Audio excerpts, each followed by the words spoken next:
Hi friends, సరికొత్త వీడియోతో మళ్ళీ మీ ముందుకు వచ్చేసింది మీ స్మార్ట్ పూర్ణ. ఈరోజు వీడియోలో కాకరకాయతో ఫ్రై ఎలా ప్రిపేర్ చేసుకుందామో చూద్దామండి. రొటీన్గా కాకుండా కొంచెం డిఫరెంట్గా ట్రై చేద్దాం. ఈ కాకరకాయ ఫ్రై రైస్లోకైనా బాగుంటుంది, లేదా సైడ్ డిష్గా కూడా చాలా టేస్టీగా ఉంటుందండి. తప్పకుండా మీరు కూడా మీ ఇంట్లో ట్రై చేయండి.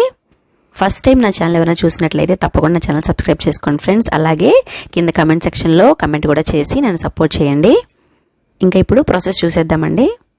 ముందుగా కాకరకాయల్ని నీట్గా వాష్ చేసుకొని వీడియోలో చూపిస్తున్న విధంగా మధ్యకి కట్ చేసుకొని ఉంచుకోవాలి.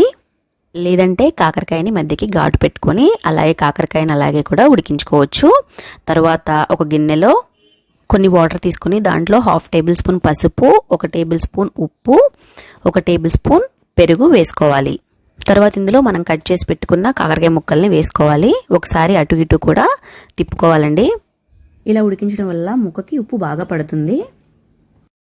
తర్వాత స్టవ్ ఆన్ చేసుకొని ఈ ముక్కల్ని ఒక 70 to 75% దాకా ఉడికిపోయేదాకా ఉడికించుకోవాలి.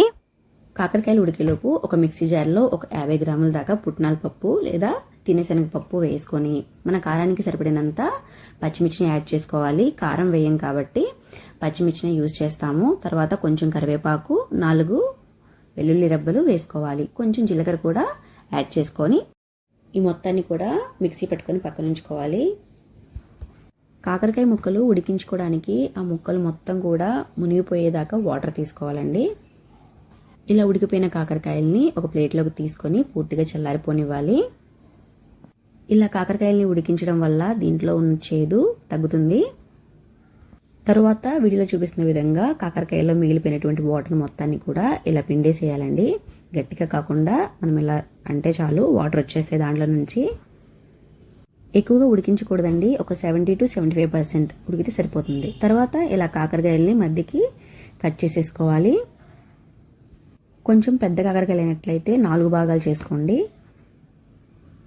తర్వాత బాండీలో ఆయిల్ తీసుకోవాలి. ఆయిల్ కొంచెం ఎక్కువ పడుతుంది.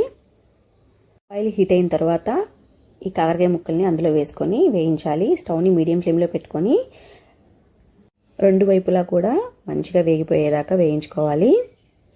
300 గ్రాముల కాకరకాయలకి సుమారుగా 50 నుంచి 60 గ్రాముల దాకా ఆయిల్ తీసుకున్నానండి. తర్వాత ఇందులో 1 టేబుల్ స్పూన్ తాలింపు దినుసులు వేసుకొని ఒకసారి అటు ఇటు తిప్పుకోవాలి. ఈ మొత్తాన్ని కూడా ఒక 5 నుంచి 10 నిమిషాల పాటు ఇలా వేయించుకున్న తర్వాత పూర్తిగా వేగిన తర్వాత దీనిలో కొంచెం కరివేపాకు వేసుకోవాలి.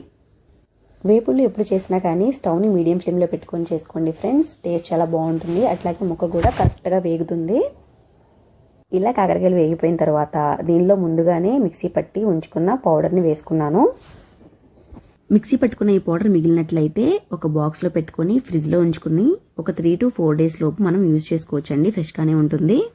తయారు చేసుకున్న ఈ పౌడర్ని ఓన్లీ కాకరకాయలోనే కాదండి, గోరుచిక్కుడుకాయ ఫ్రై కానీ, దొండకాయ ఫ్రై కానీ, ఫ్రైస్లో ఇందులోనే యూజ్ చేసుకున్నా కానీ చాలా టేస్టీగా ఉంటుంది. తర్వాత రుచికి సరిపడినంత ఉప్పు యాడ్ చేసుకోవాలి. ఉప్పు చూసుకుని యాడ్ చేసుకోవాలండి, ఎందుకంటే ముందే మనం ఉడికించేటప్పుడే సాల్ట్ కలుపుకున్నాం కాబట్టి. మీకు కాకరకాయ కర్రీ అంటే ఇష్టం ఉంటే కింద కమెంట్ బాక్స్లో కమెంట్ చేయండి. Thank you.